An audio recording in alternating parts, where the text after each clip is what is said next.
আমরা আধুনিক পৃথিবী গড়তে চাই, আমরা সভ্য হতে চাই।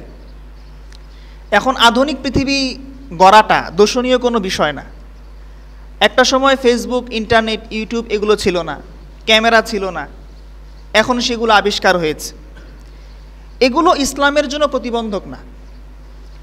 আধুনিক পৃথিবী আমরা গড়ব, কিন্তু ইসলামকে মাইনাস করে আধুনিক পৃথিবী গড়া যাবে না। আজকে আপনি দেখেন ঢাকা শহরের যেগুলো অভিজাত এলাকা, গুলশান, ধানমন্ডি, বারিধারা, বসুন্ধরা, উত্তরা, এরকম অনেক মানুষ আছে যে পরিবারের ভিতরে প্রাপ্তবয়স্ক ছেলে তার মায়ের সামনে হাফ প্যান্ট পরে ঘুরে বেড়ায়, নাউজুবিল্লাহ। প্রাপ্তবয়স্ক মেয়ে তার বাবার সামনে হাফ প্যান্ট পরে ঘুরে বেড়ায়। এটা কি নবীর আদর্শ ছিল? সতর ঢাকা ইসলামে ফরজ না নফল? ফরজ। তো ন্যূনতম যদি লজ্জাবোধ থাকে, তাহলে কোনো ছেলে তার মায়ের সামনে হাফ প্যান্ট পরতে পারে না, কোনো মেয়ে তার বাবার সামনে হাফ প্যান্ট পরতে পারে না। আজকে আধুনিক পৃথিবী গড়তে গিয়ে ওই আমেরিকা, কানাডা, জার্মানি, আপনি এদের আদর্শকে বাংলাদেশে নিয়ে আসছেন হাফ প্যান্ট পরা, কিন্তু লাভটা হয়েছে কি? আপনি আধুনিক বাংলাদেশ গড়েছেন ঠিক, ডিজিটাল বাংলাদেশ হয়েছে ঠিক, কিন্তু অসভ্যতা দিয়ে আমার পুরো সমাজটা ভরে গিয়েছে, ঠিক কি না? আবার অনেক মানুষ দেখবেন যে পরিবারের ভিতরে ইসলাম মানার কোনো গুরুত্ব নাই। তার মেয়ে পর্দা করে না, তার স্ত্রী পর্দা করে না, কিন্তু মসজিদে এসে মাশাআল্লাহ ইমাম সাহেব হুজুরের ভুল ধরার দিক দিয়ে এক নাম্বার, ঠিক কি না? যে হুজুর নামাজ শেষে আপনি যে সম্মিলিত মোনাজাতটা করলেন, কোন হাদিসে আছে? কেন? সমস্যা কি মোনাজাতটা করলে? হুজুর আপনি মোনাজাত করছেন, আমার নামাজে সমস্যা হয়েছে। তো আপনার পাশের বাড়িতে যখন গান বাজে, হিন্দুরা যখন দুর্গাপূজার সময় গান বাজে, তখন সমস্যা হয় না? এই মোনাজাত করলেই সমস্যা হয়? এটা নিয়ে একটা বাড়াবাড়ি আমাদের সমাজে আছে না নাই? আছে। নামাজের ভিতরে হাত কোথায় বাঁধবে?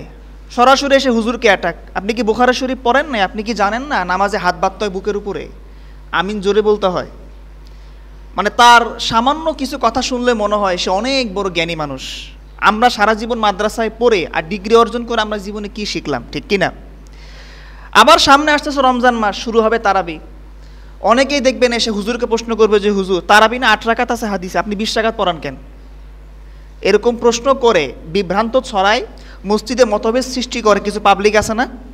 কিন্তু আপনি খোঁজ নিয়ে দেখবেন, আমি নিজেও এটার সাক্ষী, আমি অনেক পাবলিককে দেখেছি মসজিদে এসে ইমামের সাথে বিতর্কিত অবস্থার সৃষ্টি করে, মতভেদপূর্ণ মাসালা নিয়ে সমাজে বিভ্রান্তি ছড়ায়, কিন্তু তার ঘরে তার মেয়ে, তার মা, তার বউ পর্দা করে না, নাউজুবিল্লাহ পাঠ করে। তো নামাজ পড়া, রোজা রাখা এটা যেরকম ফরজ, স্ত্রীকে পর্দায় রাখা, মাকে পর্দায় রাখা এটা কি ফরজ না? তাহলে আপনি ইসলামের কিছু বিধান মানলেন আর কিছু বিধানকে মানলেন না, আপনাকে পরিপূর্ণ মুসলমান বলা যায় না। এই জন্য প্রিয় ভাইরা আমার, আল্লাহ পাক রব্বুল আলামিন বলেন, আফাতুমিনুনা বিবাদিল কিতাবি ওয়া তাকফুরুনা বিবাদ ফামা জাযাউ মান ইয়াফআলু যালিকা মিনকুম ইল্লা খিজিয়ুন ফিল হায়াতিদ দুনিয়া ওয়া ইয়াউমাল কিয়ামাতি ইউরাদ্দুনা ইলা আশাদ্দিল আযাব। আল্লাহ পাক রব্বুল আলামিন বলেন, তোমরা কি পবিত্র কোরআনের কিছু বিধানকে মানো আর কিছু বিধানকে তোমরা মানো না? যারা নিজের মন মতো করে ইসলামটাকে মানবে, যেটা ভালো লাগবে সেটা মানবে, আবার যেটা মন চাইবে না সেটা মানবে না।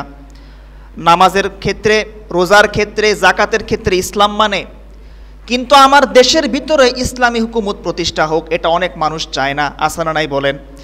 যারা মন মতো ইসলামকে মানবে, কোরআনের কিছু বিধানকে মানবে আর কিছু বিধানকে মানবে না, আমার আল্লাহ পাক রব্বুল আলামিন বলেন তাদেরকে আল্লাহ পাক রব্বুল আলামিন দুনিয়ার জীবনে লাঞ্ছিত করবেন, আর কাল কিয়ামতের দিন তাদের জন্য রয়েছে আমার আল্লাহর পক্ষ থেকে ভয়ানক কঠিন আযাব। নাউজুবিল্লাহ পাঠ করেন।